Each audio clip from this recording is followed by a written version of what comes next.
mo usually na-encounter sa mga phones at this price. And with this kasi, tinest out ko din yan at inabot lamang tayo ng around 20 to 30 minutes para ma-fully charge ang inyong phone. Actually, mas konti pa yan. Lalo kung hindi nyo rin naman naka-turn on yung phone nyo.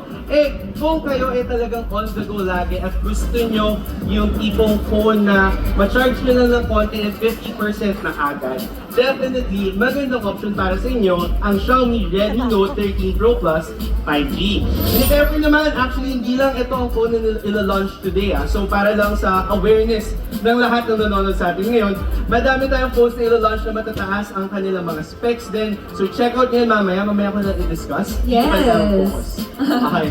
So anyway, ayun nga, mabilis ang charging, maganda ang battery, maganda ang performance. Ngayon kapag nanonood ka ng videos, Gabbi, ano ba yung isa mo pang pinapansin? Aside from video, audio, di ba? Audio, correct. Oo. So for this phone, ayun, meron siyang mahangin to dito. Oo, mahangin. So for this phone, ayun nga, gumagana siya ng dual speakers na may Dolby Atmos pa yan. Wow! So maganda doon, kasi hindi lahat ng phones actually, just so you know hindi lahat ng phones ay nag-offer ng dual speakers at this price.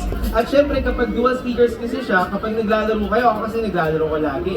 Pag hawak ko ganyan, natatakpan na kagad isang speaker. Ay, oo nga, no? So parang nagmamuffle na kagad siya, nasisira na yung audio. Hindi ko na ma-enjoy yung pinapanood ko. However, with dual speakers, tas Dolby Atmos pa, kahit anong hawak ko sa phone ko, rinig mo lahat. Rinig mo talaga lahat, malinaw talaga yung audio. Lalo na since Dolby Atmos speakers pa nga yan, very clear talaga yung sound. Yun ang maganda. Lalo na sa mga gamers, feel mo talaga kapag nagbabarila na kayo sa Call of Duty, ganyan. So kahapon talagang kaya ako napuyat dahil ayun nga, laro ko na, umabot ako ng Mythic sa. So hindi ko naman naglalaro ko Mobile Legends, pero umabot ako ng Mythic, kakalaro. Nalimutan ko, meron pa na tayong event to. Ayun lang. Masyado ko na-enjoy ang paglalaro sa Xiaomi Redmi Note 13 Pro 5G ko agad. Correct. So anyway, para sa lahat ng nanonood ngayon, let's talk about the price naman. Ito na yung price ng ating Redmi Note 13. Okay. Ayan! Ay, there you go! So we also have a lot of phones under this series, the Redmi Note 13 series.